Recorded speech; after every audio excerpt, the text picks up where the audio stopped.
The economy is turning sour very quickly. Inflation is at all-time record highs and access to cheap money is over. It's time to re-examine the e-commerce methods for thriving in hard financial times. So, Jason, let's drive into this vital topic. Strikes me that the only people who are feeling pain or worried will click on this episode and listen. So that's a bit of a sad start, but let's try and serve them well. What are your Yeah. initial thoughts on this? Yeah. I mean, I've just been listening to some podcasts in the last few days talking about the tech industry as a whole and how it's really, really been impacted. Everyone in Silicon Valley, which is here, in Northern California with me, is going through the exercises associated with really getting lean, mean, and focused. And lots of RIFs, as they call it, reduction in force exercises are happening in the tech industries.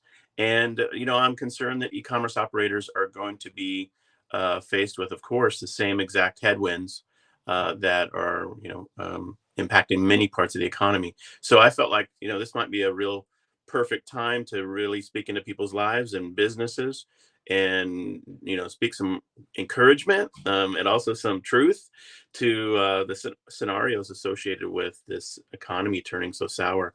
So I do think this is a vital topic for today. If you're listening to this episode in a few years and it's good times, and great, thrilled for you. But if you're listening and you're in the midst of really, really challenging business decisions, then hopefully this will be some encouragement to you and get you some clarity and an action plan for how to move forward systematically. Yes, absolutely. And I just wanted to say one, I think not just a chink of, what's the word? Every cloud has a silver lining. I think this is more like the gold at the end of the rainbow. I want to encourage people to think very positively about this. I was speaking to a guest of mine um, called Ken Burke, who founded an e-commerce company in the mid 90s, went through two horrendous recessions, particularly obviously the dot-com burst, bubble burst in 2000, 2001. And what he said is that after the massive, massive cutback in that particular sector wasn't just an economic recession across the whole economy. It was absolutely focused in that, tech space. And he said, well, they survived those couple of years and they were tough. But on the other end of it, the years 2002, 3, 4, 5 were their best years ever. And I think that's one of the reasons why he had a 10-figure exit in 2016. So the good times are the best times in your business life, I believe, are on the other side of this. So there's a pot of gold at the end of the rainbow to get us through the bad times, because we've got to Mhm. deal with some unpalatable truths, haven't we? So Yeah. any other thoughts on that before we plunge into how to deal with this? No, I mean, I think it's interesting point of view. I reflect back on our own business. We started in 2007, 2008, really in the worst financial period since the Great Depression, which was of course the big housing collapse and crisis in the U.S. And that's when we started our business. We started because we needed money, and it taught us, I guess, how to build a business in lean times. And so, in a lot of ways, I look at the really amazing, bountiful times, I guess you could say, of the last, I don't know, 8 years or so. And in a lot of ways, that there are businesses that actually do better in downtimes, you know? And so, it's not all negative in a down economy or a stressed economy. There are businesses that flourish. And it's because the products they offer resonate with that time and cycle and people's pocketbooks and household budgets and that kind of thing. So I don't think it's all doom and gloom, to your point. And there is absolutely a silver lining, or a positive outcome, but there can also be positive success right in the midst of it. And I think that's an important thing to realize. And that's really how I've sort of framed the conversation today. We've got, I think, 6 action steps that we'd recommend that we're going to go through here today, and really hope they serve you well in this conversation. Yeah. So should we jump in? Oh, I lost your audio, buddy. Can you hear me? Oh, Yes, there sorry, my bad. Um, you so great. Let's plunge into this then. So what's the first thing we got to do to, survive and Yeah, thrive in hard times? the first thing is really sort of a mindset principle, and the encouragement here. The first thing is take massive action. The initial response sometimes when we're seeing trauma or drama or concern is to be shocked into non-action. And that's a very, very human response. And all of us can think about times in our life when we've been a part of accidents or whatever it is, and we freeze.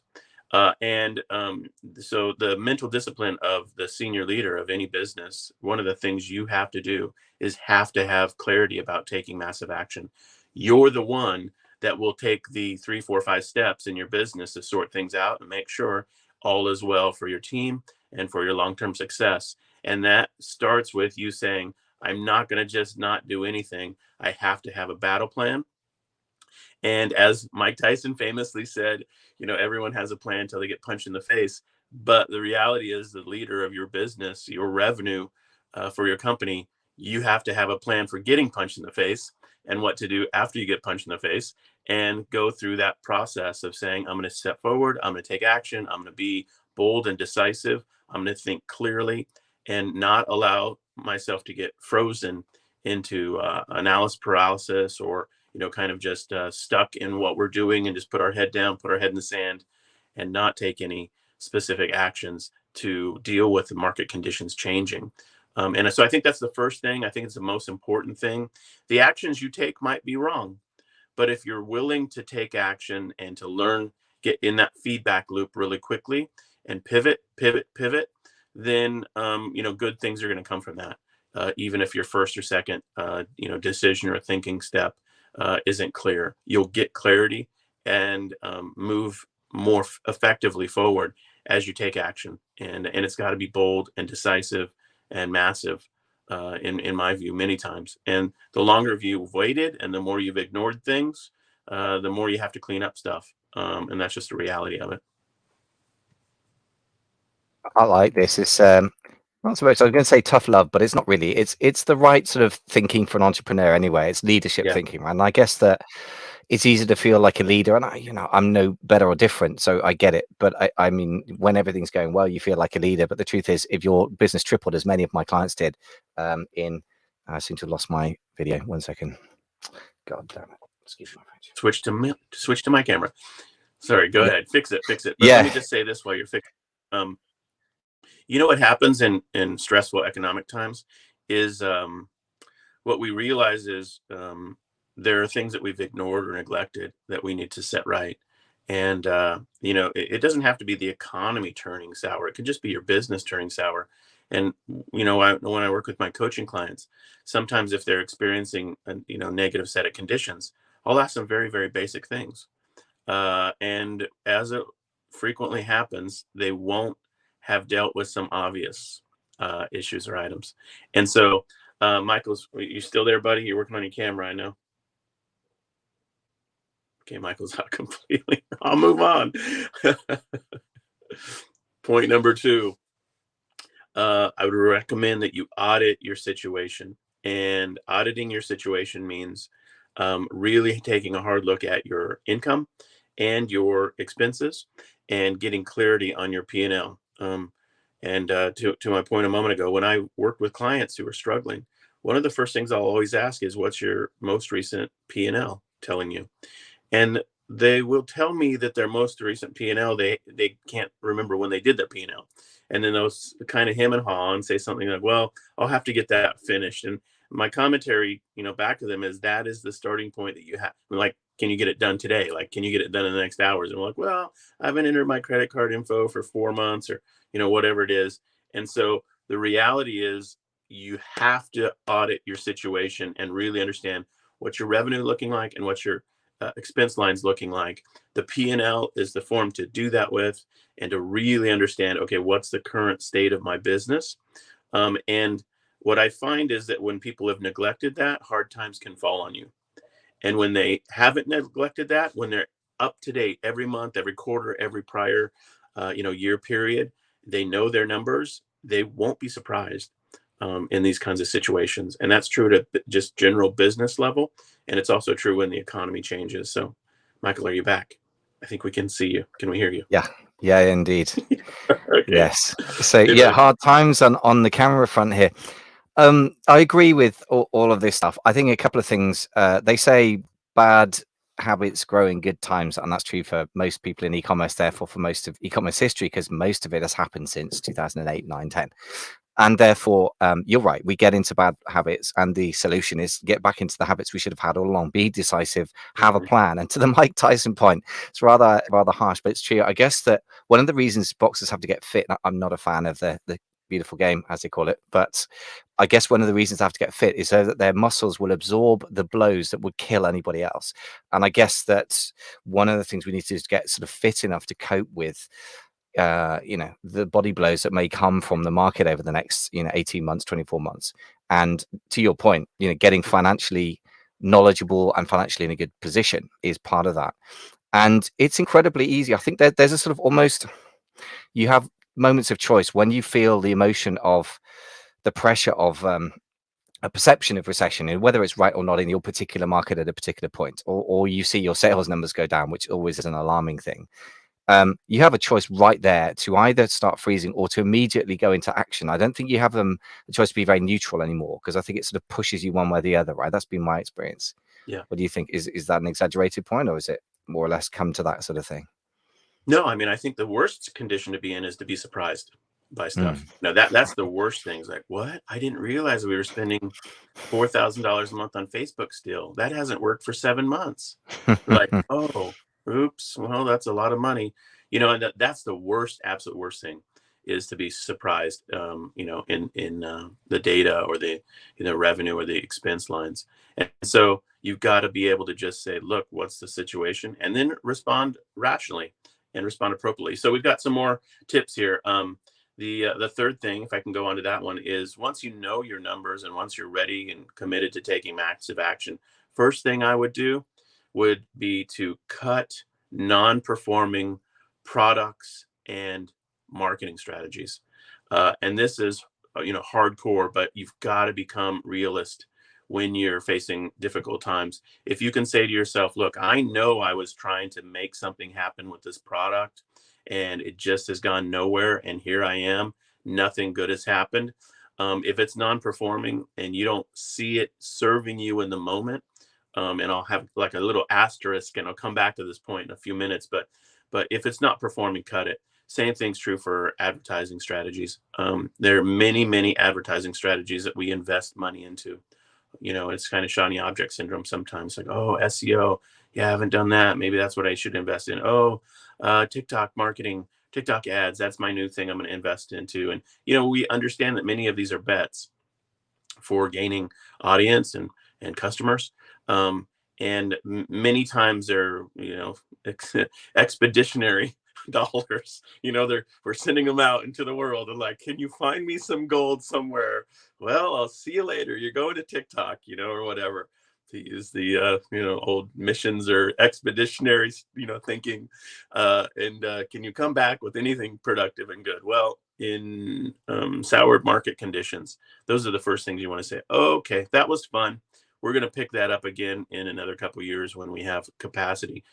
Right now, what we're going to do is take all of our dollars and invest into what we absolutely know is our best products and our best tactics and strategies for serving our customers well or finding new customers. The absolute best is what survives in these conditions, and the speculative stuff gets it.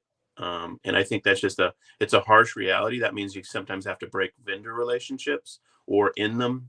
I'm not saying break, legal contracts or anything like that, but you want to end those kind of vendor relationships. It could even be staffing or virtual assistants. Maybe you have to reassign or reallocate time and energy, but you want to get to the point where you're only focused on your absolute best products and your best strategies for serving and finding customers. Yeah, amen to that. And again, this is a conversation I've had so many times now in the last few years with people with big catalogs. I've got quite a few in the mastermind. And, Mm. when somebody's got a catalog of several hundred products or even 1,000 or 2,000 in one case, they're almost bound to have, I would say the 80-20 rule tells you that they're almost Mhm. bound to have Mhm. 20% of them, so maybe 100 or 200 of that are actively losing the money. And if they just stopped selling, then they would make more profit, end of. And then there's going to be a bunch of mediocre ones. And then inevitably, best sellers always go out of stock because they're the best selling. So that means they're the least stocked. And people are always complaining about lack of cash to grow. And the truth is, allocation of that cash, whilst there can be other sources of cash needed, the allocation of the cash is normally suboptimal to say the least. And that can be the difference in the good times between growing at 50% a year versus 30%. It can be that big difference. But of course, in bad times, it could be the difference between surviving and not surviving. So again, it's a question of good habits and bad habits, that allocating capital where it's going to get the best return is always the right thing as well. Yeah, yeah, absolutely right. The definition of an economist, or definition of entrepreneur, I should have looked this up earlier, is someone who allocates money from lower yield activities to higher yield. Is that the definition of economist? I think, or entrepreneur. I can't As an remember. entrepreneur, I believe that is the Entrepreneur. Yeah, definition of entrepreneur. Exactly. yeah, So they literally take the money from a low yield to a high yield. Exactly right. Yeah, that's what we should yeah. be doing in theory. It's what we don't do in practice, though. Absolutely right. And that's our job. And that when we can either approach this because we're scared of we're fearing something that's going to happen, or something's happening negatively in our business. Either way, it's good activity to do. Reallocate capital from lower level productivity to higher level. Yeah. Just one final point on that. Revenue is always vanity, and cash is always sanity, or cash is king, in Hmm. fact. But it's Hmm. especially true right now. So if you Hmm. are saying, "Oh, I'm going to lose revenue because you cut, X percent of your products," that's true, and that doesn't matter. The revenue is never going to even hit your bank account if you're selling on Amazon anyway. It was never yours. It was never ever even near your bank account. So Hmm. you have to just get That's over that heavy. obsession with profit, revenue rather, and not even worry about profit for the short term. It's cash, cash, cash, cash all the way, in my opinion. It was never yours. Oof. It That was is never heavy, yours. If you dude. sell on Amazon, it never enters your bank account. Doesn't even Yeah. come near it. It just doesn't, does it? You get your payout Yeah. minus the Amazon costs, which is maybe 50% of revenue. That's all we ever get. That's really the true top line, I would say. That's another discussion. But Hmm. if you sell on Amazon, a lot of your revenue numbers are just a silly top line to even use, in my opinion. But there you go. Yeah. But that's theory. I mean, the practice is, if it's not turning into cash, it's just not even real right now.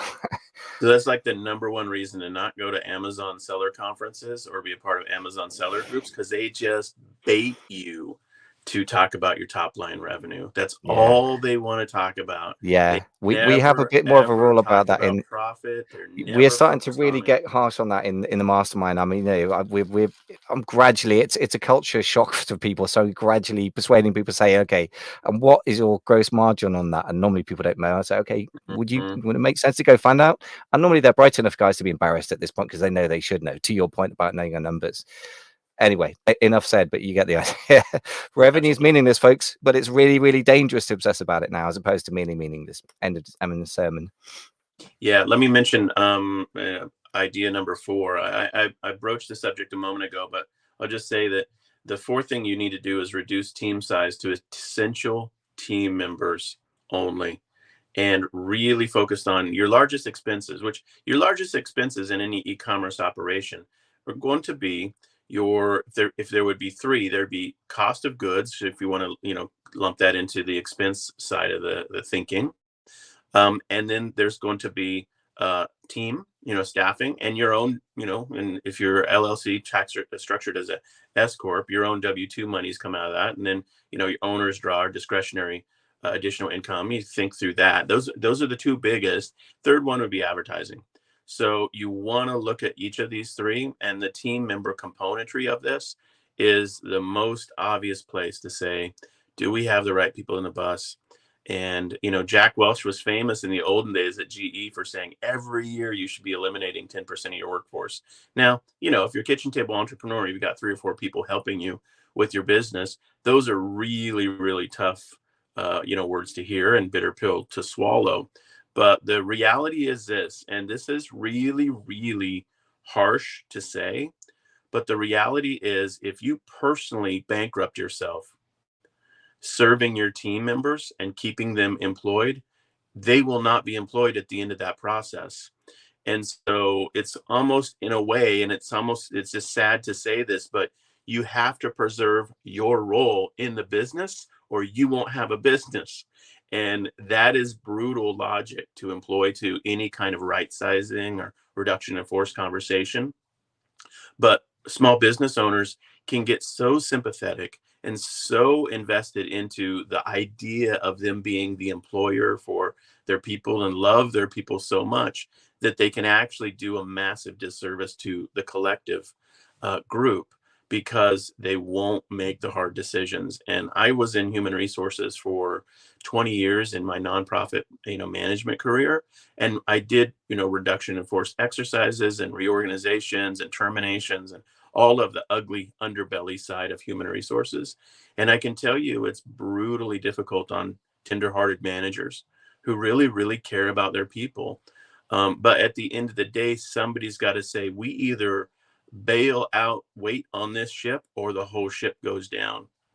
And you have to be in a mental and emotional place to be able to do that work. And I don't pretend that it's easy because I know it's not. Sometimes it's easy if you're unhappy with somebody's productivity or work, and you're like, well, there's a reason now that I really can push forward with what I should have done before. But most commonly, we end up with a team that we like, and it's very hard to consider reducing the size of the team and the group we're working with. But in hard times, those are very important things to think through, and the emotional fortitude to work through that is really, really something to focus on and think about. Yeah, it's a grim business. As you say, though, if it comes to everybody going down, I just a few thoughts that could take the edge off that or help that are real rather than just kind of avoiding the problem. Um, my guest Ken Burke was very helpful on this because he went through a couple of big rounds of reductions in 2001, 2008, and he said one thing we managed to do in 2008 is that Sequoia Capital, the biggest venture capital company in the world, I think was then, said there's no more funding from us for 2 years. So whatever you got, you're going to make it work. And they had to cut their team by about 10%, I think. But he said what we did to reduce the pain was would we offer people to take a 15% salary cut, and he said they actually were able, because they re-expanded so fast afterwards, to pay people back. They kept track of that number. So Mhm. that's not going to work for everyone, but it's a possibility to explore.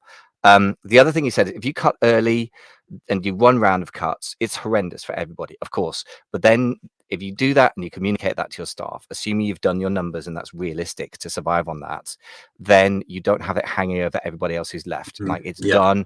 Now we rebuild on whatever Mhm. salary cut, whatever it is. The worst is now over, and then the best is in front of us. Yeah. So those are really important disciplines, I think, to which I'm sure you will have been in your role in HR of letting people go. But those are really important when it's your Yeah. business to keep it afloat. Yeah. The That's final thing I'd add is just one little extra point, which is right now unemployment in the UK and US is at a 50 or 40-year low. That is definitely not going to continue if there's a recession. So if you want mhm. to look after the interests of your staff, the earlier you let them go, the quicker they're going to be able to find new jobs. If you wait to the depths of the recession, first of all, as you say, the whole ship is going to sink.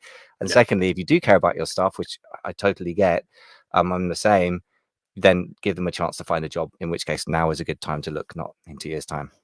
Yeah, so many good points there, man. The thing related to the cutting deep once and not having to do it again is really important.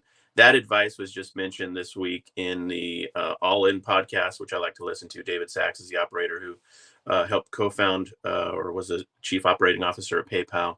He's helping Elon Musk right now in Twitter sort things out, which is a whole different conversation. But the reality of it is their commentary in Silicon Valley and what they've heard from the venture people over and over is cut deep and hard once, and then you've got a team that understands they're secure in their roles, they're good operators inside your business, and they can move forward to help you make sure the business is succeeding.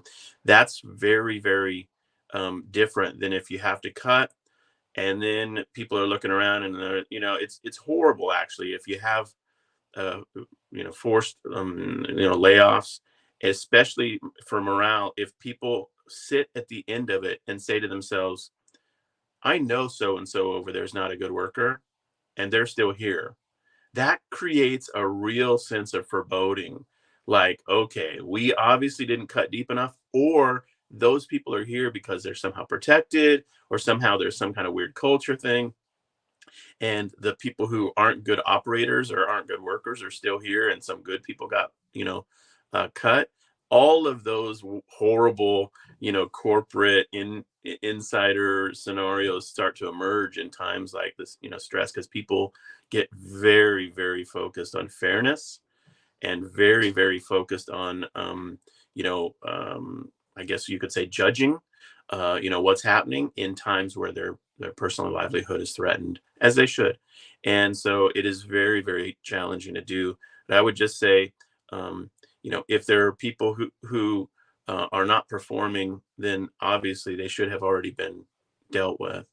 And if you find yourself needing to do this, then they need to be dealt with. And you really have to think about the psychological and social, activities of the people who remain, and whether you're going to rally their enthusiasm to help you build, or whether you're going to start a downward cycle in everyone's motivation and their, interest in helping the business. And those are really, really important times, which is why this has to be managed very, very well. So Yeah, absolutely. Yeah, I'm into all of that. And the final thing to mention on that is very quickly, if you buy a business, you're probably going to have to cut some staff. So you're going to end up with all of this joy all over again, because one of my mastermind members is doing that right now. I'm going to say that's mhm. probably a whole other conversation, but it's a skill you've got to get used to. So Yeah, that's, I absolutely. think, what point number four in surviving and thriving in Yeah. recession. So what's the fifth sort of strategy? Yep. The fifth one is get profitable then. And so this is really where you turn the corner, where, if the market conditions have changed, you've gotten profitable, and you're on okay ground revenue wise. Maybe growth is out the window, but you're still going to be able to make money. And that's a really important milestone to achieve. And you do that again by just aggressively looking at your P&L statement, knowing what your income is looking like, and the associated actual profits. And I think that's an important milestone to achieve. If you can stabilize yourself in a down economy, then you've really got a strong footing, because many, many options begin to unfold for you, or the doors open for you if you're profitable in a down economy. And you just mentioned, buying a company. Absolutely, you can buy a company. You can also launch new products. And I said there was an asterisk associated with, killing, unprofitable products. And here's the second side of that conversation. If you're profitable and you're residing in a down economy, you have the opportunity to launch market appropriate products. And what do I mean by that? Well, maybe it's a lower priced, product. Maybe you launch a new brand and it's lower priced. Maybe you buy a company that has, a really, really relevant product line for, kind of a recessionary economy.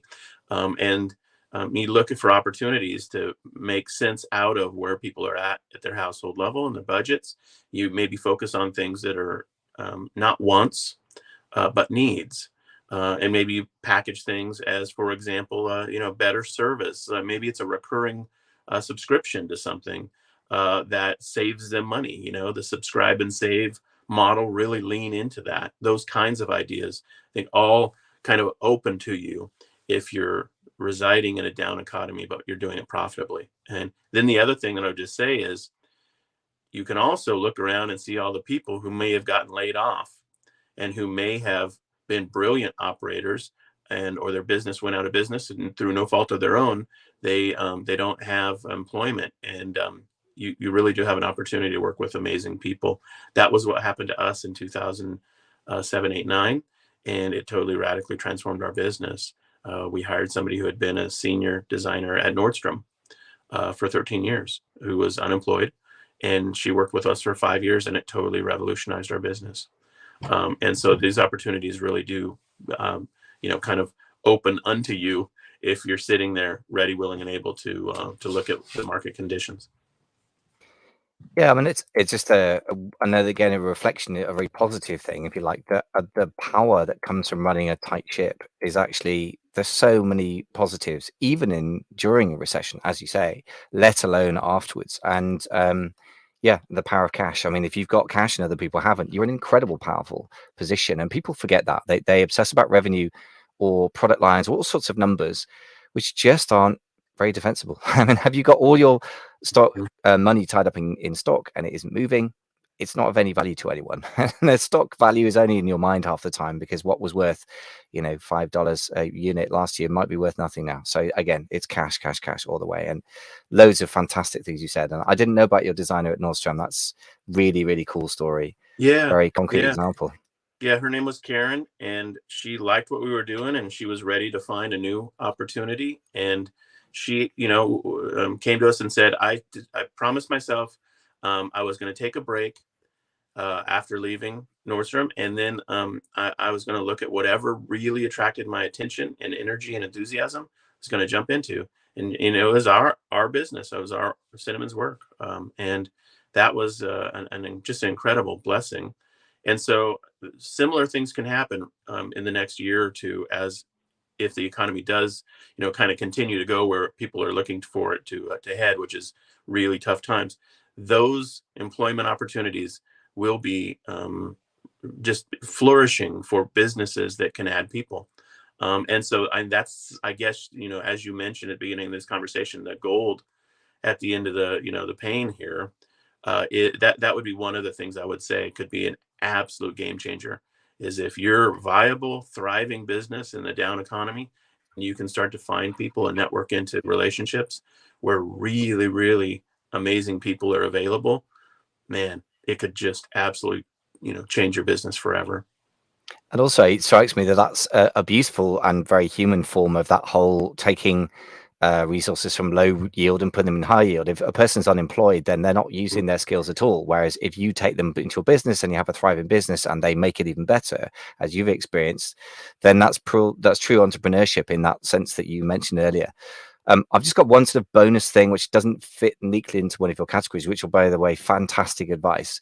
And that is this: if you're based in the UK or Europe and you've been focused on selling into UK or Europe, and you sort of dabbled with the US, I would so encourage you to really, really focus on the US, because I think there's a difference between the US having maybe a slowdown, maybe some kind of recession, and what happens on the other side of it versus Mm. what we're looking at in the UK and Europe. Because the gas price thing is huge. I don't think it's completely going to go away as an energy issue, because Russia has been behind a lot of the economics of Europe in the last, since the fall of the Berlin Wall, really, and that's going away. And I don't see that coming back. I'm not being too bearish about Europe. There are many things that are possible here, but why not consider going where the growth is much more probable?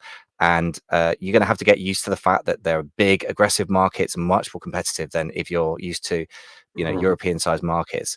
But I think, if you're going to hone your game, the best time to get a piece of a market is when it's smaller, not when it's bigger. So if America shrinks for a while, it's a Mhm. great time to go in there.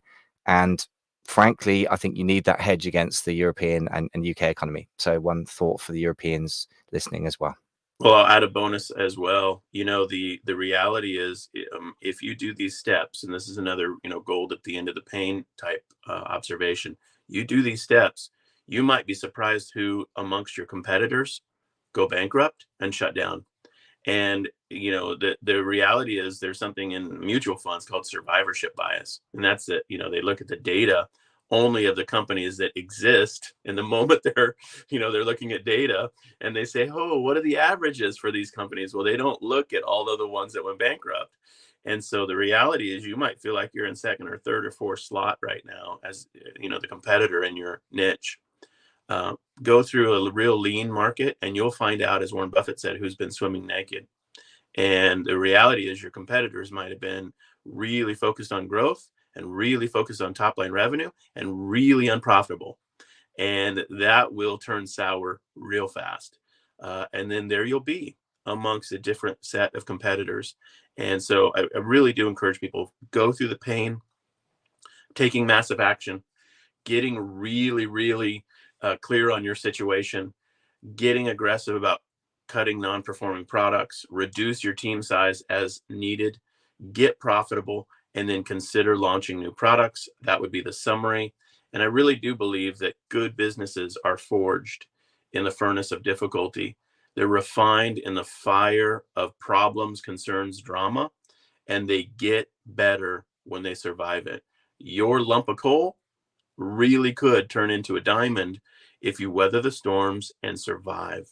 And that would be the number one goal for, working through these hard times. So I just encourage everybody who's listening to this, double down on your belief in your own business, your ability to serve people well, and your ability to make a difference in the world through your products, and do everything you have to do to make that reality manifest.